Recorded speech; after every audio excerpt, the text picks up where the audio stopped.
एक ओंकार सतनाम करता पुरख निर्भव निर्वैर अकाल मूरत अजूनी सैभं गुर प्रसाद। अंग 6वां।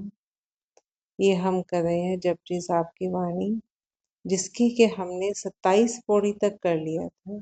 28वीं पौड़ी से अब हम आगे चलते हैं। मुंदास संतोख सरमपत झोली, ध्यान की करह विभूत, खिंता काल कुआरी काया, जुगत डंडा परतीत।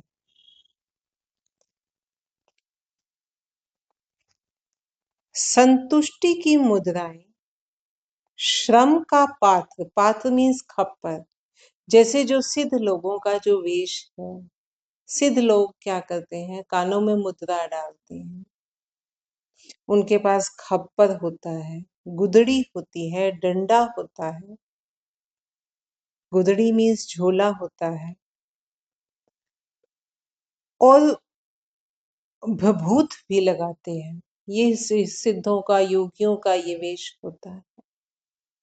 तो गुरु महाराज क्या समझाना चाह रहे हैं कि भारी वेश की जगह आंतरिक वेश होना चाहिए, सिद्धों वाला। संतुष्टि की मुद्राएं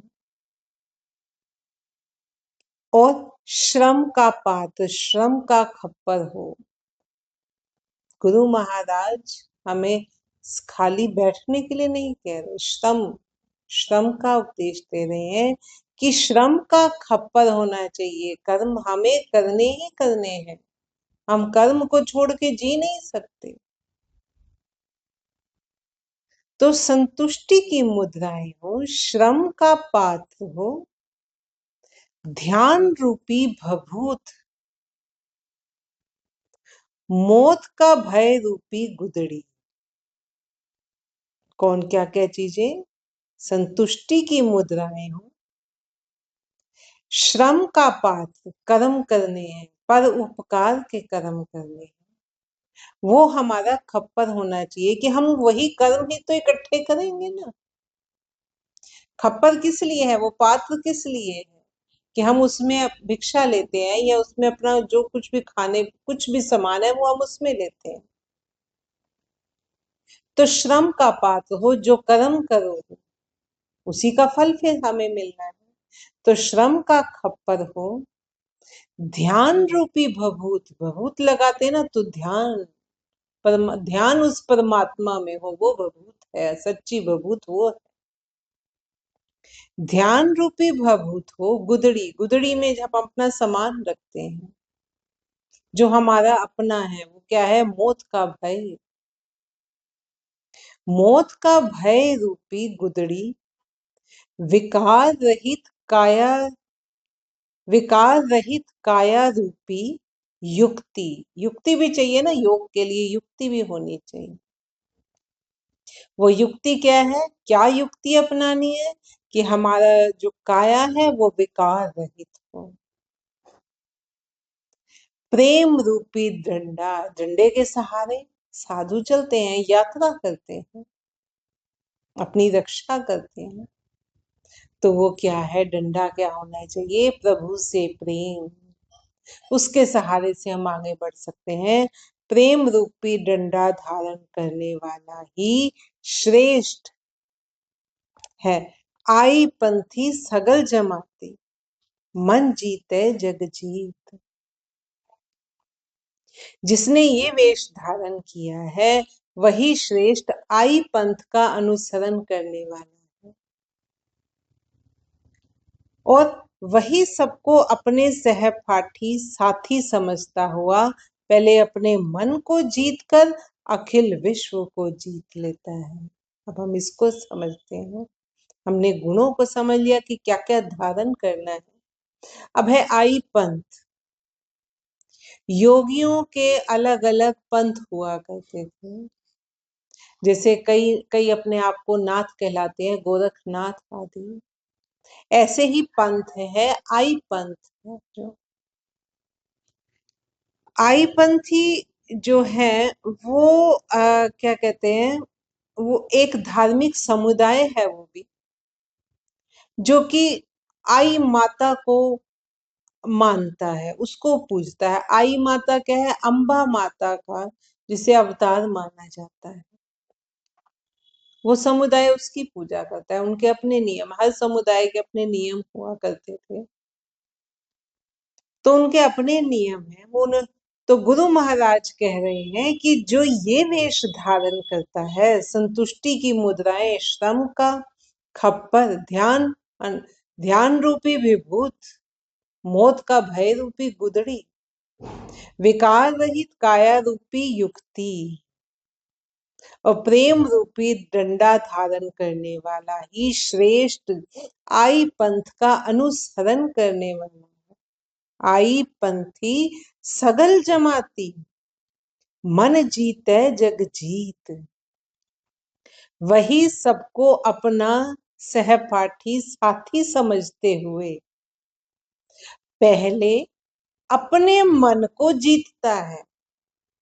पहले अपने मन को जीतकर, अपने मन को अपने मन से जीतकर फिर अखिल विश्व को जीत लेता है।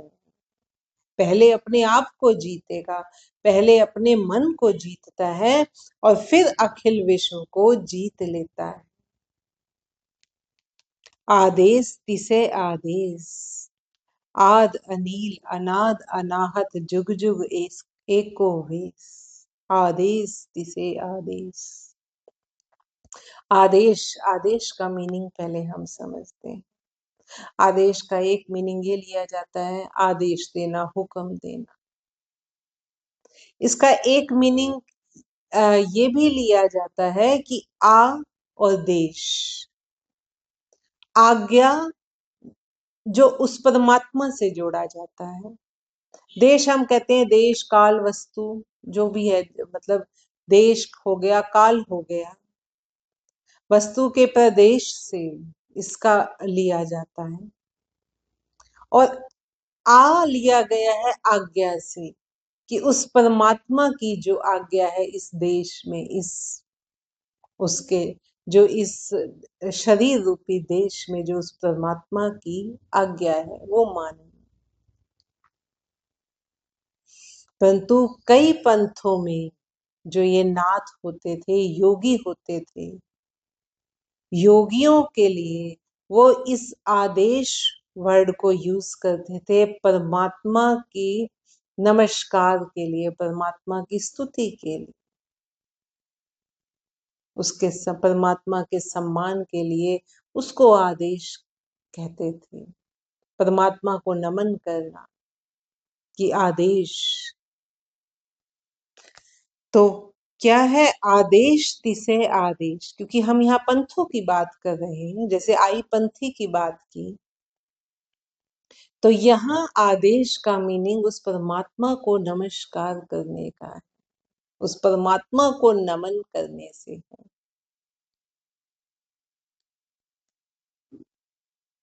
केवल उस प्रभु को ही नमस्कार करो जो सबका मूल है, आदि है, जो आद अनील अनाद अनाहत, जुग जुग एको वेश। केवल उसी प्रभु को ही नमस्कार करो जो सबका मूल है, निष्कलंक है, अनाहत है और युगो युगांतों से समान रूप से अवस्थित रहता है। जो समान रूप से समाया हुआ है, युगों युगों से समाया हुआ, जो निष्कलंक है, अनाहत है, जो सबका मूल है, सिर्फ उसी को ही नमस्कार करो, उसी को ही नमन करो। आदेश तिसे आदेश, आद अनील अनाद अनाहत, जुग जुग एको वेश। भोगत ज्ञान दया भंडारन, घट घट वाजे नाथ, आप नाथ नाथी सब जाके, रिद्ध सिद्ध अवरा साध।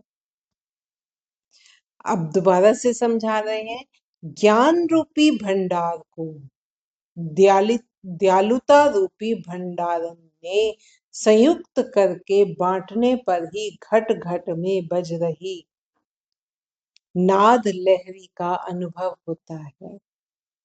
ज्ञान रूपी भंडार, जो हमारा ज्ञान है, जो हमारे अंदर जो भंडार है, वो किस चीज का है? वो ज्ञान का है। ज्ञान रूपी भंडार। अब ज्ञान तो आ गया, लेकिन वो ज्ञान अपने साथ दयालुता भी ला सकता है और अपने साथ अहंकार भी ला सकता है कि मुझे तो इतना ज्ञान। तो ज्ञान रूपी भंडार को दयालुता रूपी भंडारण से, भंडारण कौन होता है? जो, जैसे भंडार लगा हुआ ना, भंडार हम आम लैंग्वेज में कहते हैं जहाँ खाने का, भोजन का भंडार है ना। भंडारण कौन? जो उसको बांट रहा है। जो ज्ञान है उसको दयालुता से आगे बांटना। भंडारण कौन है? दयालुता, दयालुता से, दया से। उसमें अहंकार की कोई जगह नहीं है। ज्ञान रूपी भंडार को दयालुता रूपी भंडारण से संयुक्त करके बांटने पर ज्ञान भी और दया भी,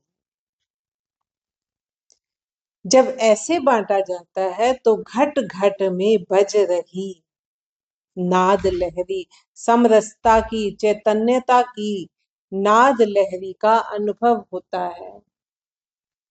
जब ज्ञान भी होगा और दया भी होगी, जो फिर हमारे अंदर जो घट घट में चैतन्यता है, जो घट घट में एक समरसता है, फिर उस समरसता का अनुभव होता है जब आप उस स्टेट में पहुंचते हो कि ज्ञान भी आ गया और साथ में अभिमान नहीं है, अब दया है।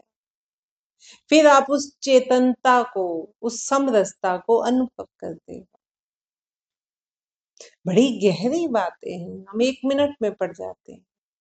हर चीज का मुझे ऐसे लगता है अपना एक अलग आनंद होता है। गुरबानी सारी राग बेस है, उसको ऐसे पढ़ने में, एक लय में पढ़ने में, सुनने में एक आनंद ही आनंद, उसको समझने का एक अलग आनंद है।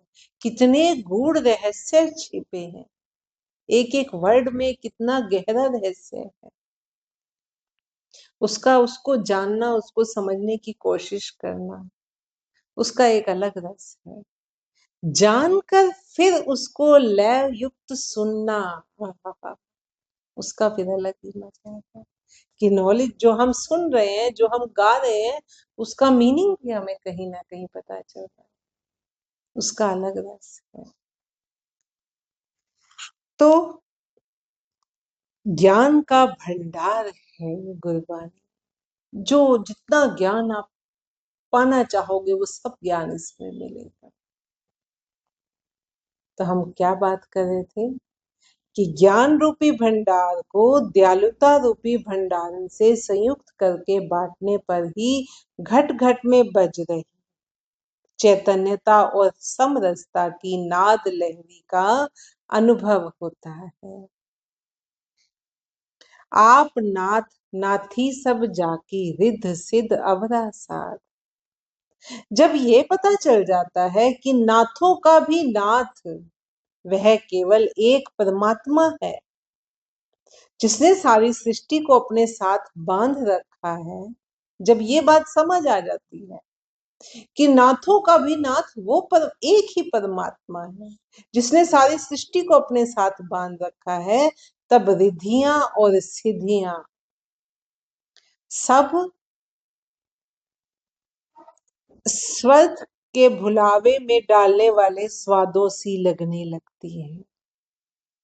जो सब फिर रिद्धियां और सिद्धियां है ना, रिद्धियां अलग होती हैं, सिद्धियां अलग होती हैं।